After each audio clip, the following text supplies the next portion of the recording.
So, how does it feel to have a handout?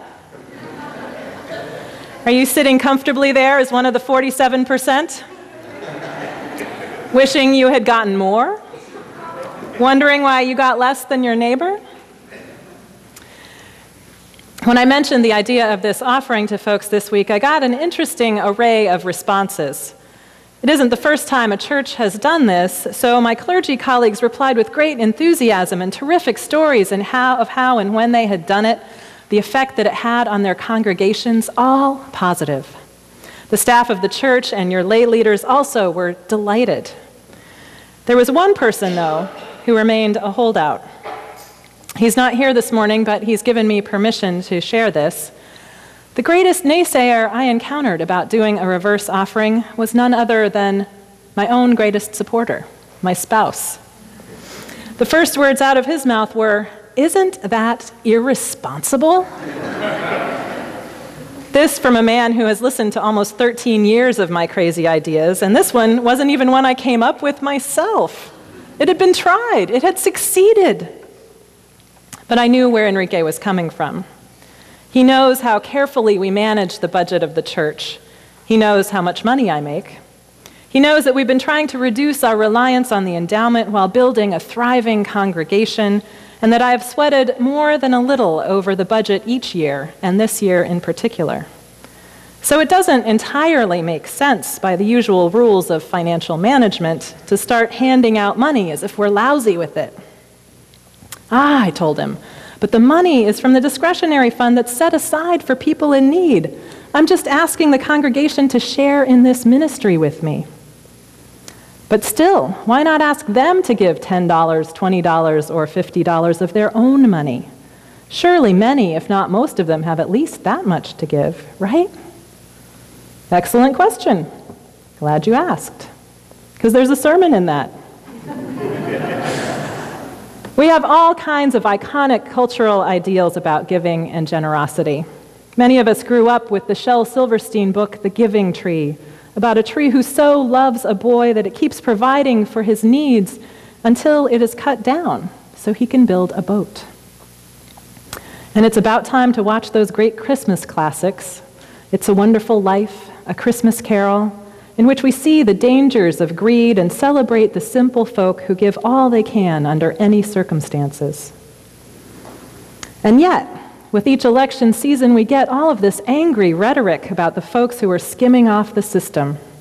Urban legends are circulated about the scandalous things people are buying with their government assistance: a chocolate cake, cigarettes, alcohol. And then to make it worse, there's always some scandal involving a large nonprofit organization that had the confidence of thousands of givers. Suddenly, we're reminded that no one wants to be taken for granted. My earliest memory of giving is when I was a child living in Shiraz, Iran. Both Persian and Muslim cultures expect and require giving to the poor. Beggars would go from door to door, and it was fully expected that they would be given either money or food. Sufi mystics, in fact, sustained themselves this way, and one couldn't always know whether the person who came to your door was a holy person. Our faith might like to claim that each and every person is a holy person, but it's put to the test when one comes to the door of your home asking for a handout. My American mother was not fond of this custom, but I, as a child, couldn't fathom why. I would follow her to the door and want to invite the stranger in, curious to hear where she was from or how he got that limp. She would eye them warily and then head to the pantry to see what she could find, grumbling about them getting a job or where's their family, and she would come back with a box of crackers or a can of beans and send them on their way. I found out later that many middle-class people and certainly upper-class folks in the city simply had their servants answer the doors so they didn't have to be bothered with it. Even when it's a cultural requirement, there's a pull toward distance from need whenever we live in comfort. But we don't sit well with that distance, do we? We want to be seen as generous, and we don't want to be taken for fools, irresponsible. What if we gave too much, like the giving tree, and end up as a stump? We have families to support, retirement to plan for, houses to remodel. Many of us deal with this conundrum by an impulsive back and forth, depending on our mood and our level of shame on a given day. You may already be bracing for how you'll approach the many holiday appeals you get. Do you stack them up and send a small amount to as many as you can? Do you toss out all but the one or two that you really are driven to from your heart? Do you toss them all out and give to the same place you always do every year? Do you toss them all out and give nowhere because it just angers you that you get so much awful mail? Maybe in different years you've done each of those things. This is all wrapped up in our feelings about money. According to Webster's, money is something generally accepted as a medium of exchange, a measure of value, or a means of payment. It's pretty straightforward for something that is among the greatest stress points in marriages, makes or breaks the success of a campaign for elected office, and I've even seen it talk once or twice. That was a joke. I guess not a good one. This morning's offering is an invitation to let yourself be free of that push and pull between the obligations that you may feel for how wisely to spend your own money and the desire to be seen and known as generous. Writer and philanthropist Kathy LeMay points out that there's a difference between having absolutely no more to give, when you've looked at your budget and found your percentage of giving is at its maximum, and not really knowing and staying stuck in the same mantra of, I have no money. Today, you have at least the amount of money in that envelope to use to explore your own generosity. Are you sure of how well and faithfully you'll use this gift, but skeptical about your neighbors? Are you caught up in wondering about whether what you come up with will be the most clever or attention-getting? Are you worried it won't be enough? Do you have plenty of money that you already give generously and wonder whether you should take that $10 bill from the church when you give away thousands elsewhere? All of those are good questions to sit with. We're used to associating generosity with being wealthy, and it turns out that there's a linguistic as well as a historic reason for that. Researchers at the University of Notre Dame published a study in 2009 called The Science of Generosity. And in it, they note that most recorded English uses of the word generous up to and during the 16th century reflect an aristocratic sense of being of noble lineage or birth. To be generous was literally a way of saying to belong to nobility. But during the 17th century, the meaning and use of the word began to change, to refer not to literal family lineage, but to a nobility of spirit, an approach with which one addressed the world. So generosity, as we understand it now, is about the spirit with which you approach making a difference. Generosity is simply the habit of giving. It's the habit of giving what you can with what you have, where you are. It doesn't have to be financial. In fact, traditional formulas for stewardship in the Christian tradition ask that the faithful give of their time, talent, and treasure, all of them in whatever measure they can.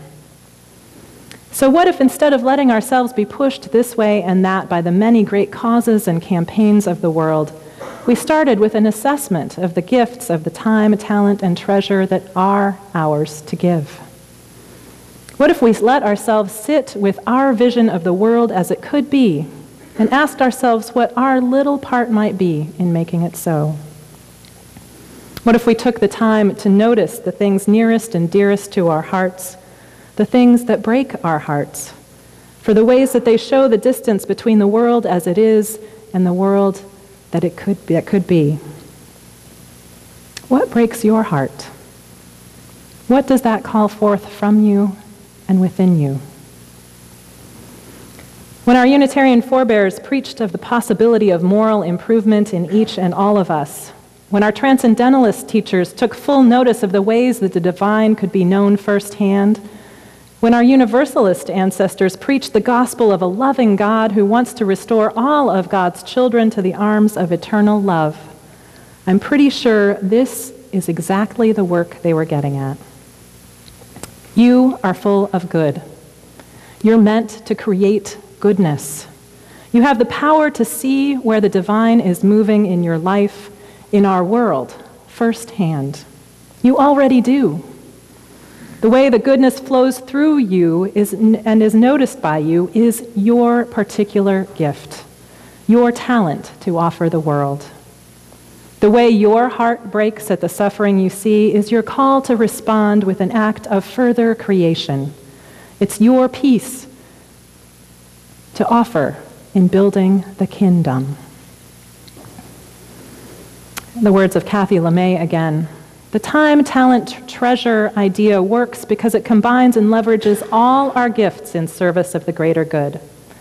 Together they can transform money into action, time into outcomes, and talents into possibilities. Being generous doesn't mean making a charitable gift you can't afford. It means writing any size check, even if you're worried about money. It doesn't mean overextending yourself to the point of burnout. It does mean revisiting your priorities and ensuring that the material doesn't override the spiritual. Generosity doesn't mean allowing others to take advantage of your talents and gifts. It does mean offering your talents and gifts with no expectation of anything in return. You have already received a better offer. You've received the blessing of creation.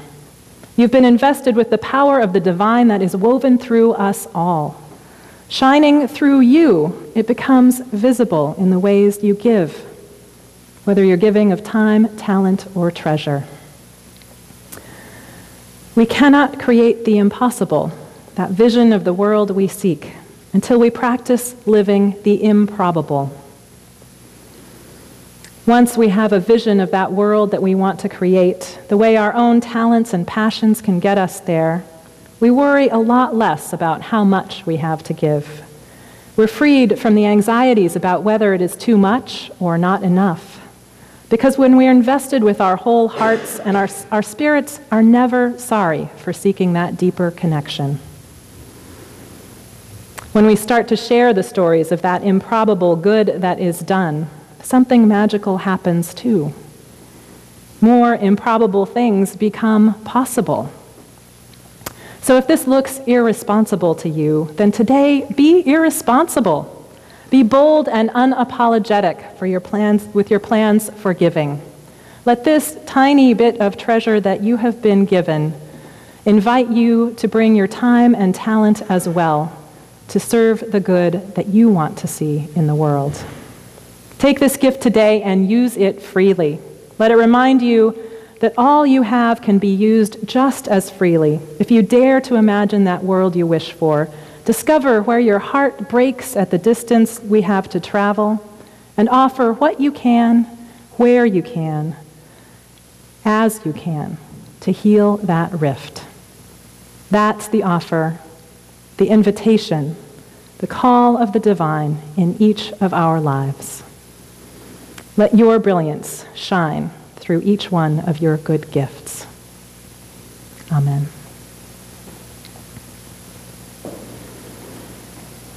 Let's join in singing Ubi Caritas as we enter into prayer.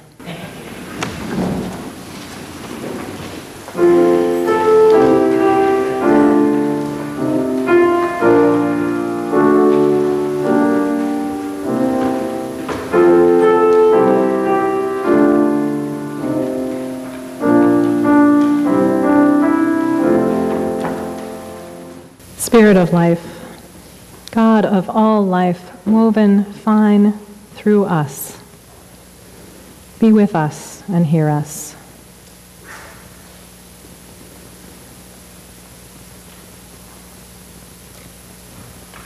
We search our hearts this morning for your presence in our lives and in our world, and give thanks for the gift of this day,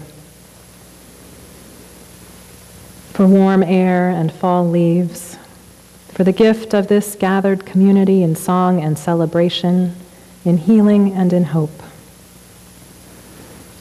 We lift our hearts in great joy for all the celebrations of our lives,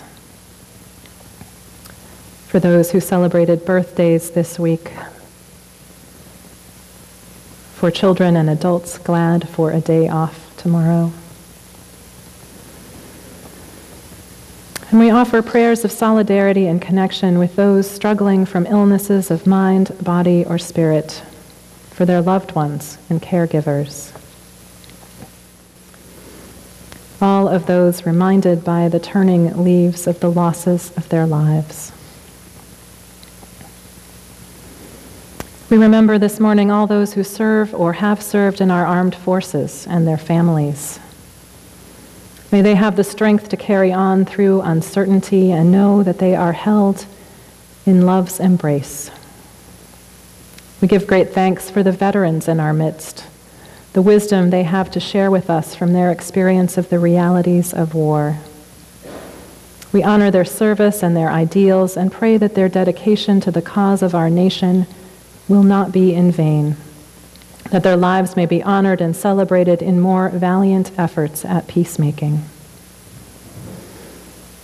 We remember this morning especially the great number of men and women who served in our armed forces to return to private wars against poverty, mental illness, and substance abuse. For those who served our nation so readily and now sleep over our subway grates, may we offer our communal care this day and always. We send our prayers for strength, courage, and wisdom to all those elected or re-elected to public office this week.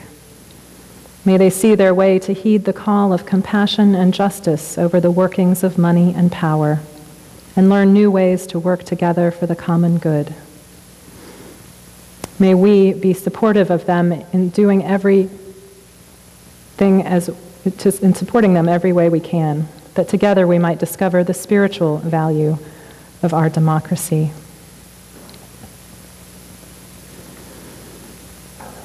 In our own hearts this morning, we hold longings for a world more peaceful, more free, more loving. We hold all of our questions about what our roles will be. Which talents, how much time, what part of our treasure will we offer? We come from lives already filled to overflowing and wonder how we will make space for the yearnings of our own deepest souls. We come with our dedication to this community and our potential to transform each other's lives when we stay in faithful relationship. We offer all of these and so much more, and pledge to work and walk together in discovering the truths that are to come.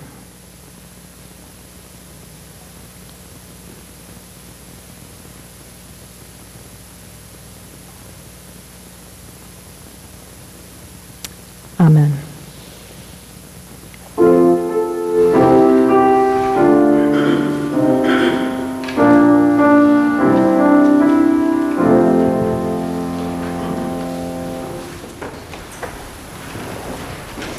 In our newly formed tradition of weekly testimonials, I asked the youth group this week, who inspired me with their quick action and call to engagement after news of the devastation of Hurricane Sandy struck, to offer us a testimonial about the work that they are doing and how they've offered to share their time, treasure, and talents. The youth group feels strongly about giving back to the community. Volunteer work that our youth group has done in the past has been very important in making the close bond that our youth group does share. We love to do things that not only help us grow as people, but that also help people in need. Most of our volunteer work in the past has been within our community around Boston, and we decided it was important to know more about what people needed outside of the community. In our community, Hurricane Sandy didn't affect us that much. In our area, people have their stories about how Sandy affected them. But in other parts of the U.S., the hurricane impacted them a lot more. So, when Debbie came to Yak about doing some Sandy relief, there was an outstanding amount of people that felt strongly about doing this. We wondered if it was possible to go to New York to do hands-on volunteer work, because after seeing the devastation that Sandy had on New York, we decided it was important to help out those in need around the East Coast. So we set off to work. In the course of a week, our wonderful search crew found a place for us to reside and donations that will be useful for us to bring, and we're going to New York City to volunteer the 23rd of this month. Hurricane Sandy was a very unfortunate event, and we hope that our going to New York will lessen the burden of the people who have been affected.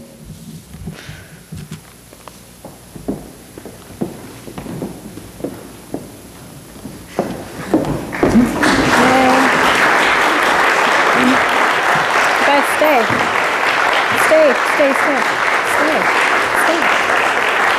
Okay.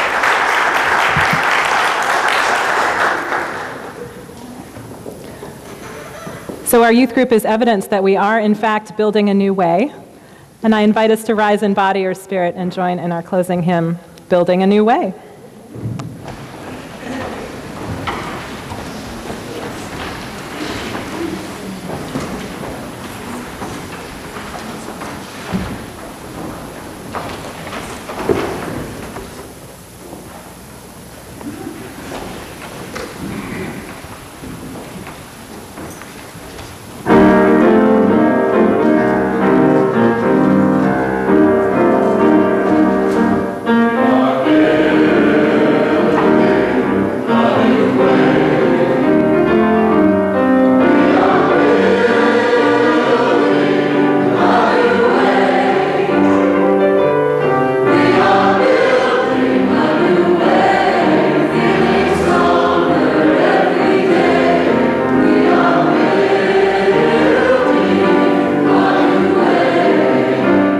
accidentally passed over something in the order of worship, so we're going to have the special music piece as our postlude. I apologize for that, especially to Grace. In the words of Walter Brueggemann, blessing is the force of well-being active in the world, and faith is the awareness that creation is the gift that keeps on giving. It's a wonder, it's a miracle, it's an embarrassment, it's irrational, but God's abundance transcends the market economy. So please, friends, do all the good you can, by all the means you can, in all the ways you can, in all the places you can, at all the times you can, to all the people you can, as long as ever you can. Go in peace to share your good. Return in love to tell your story. Amen.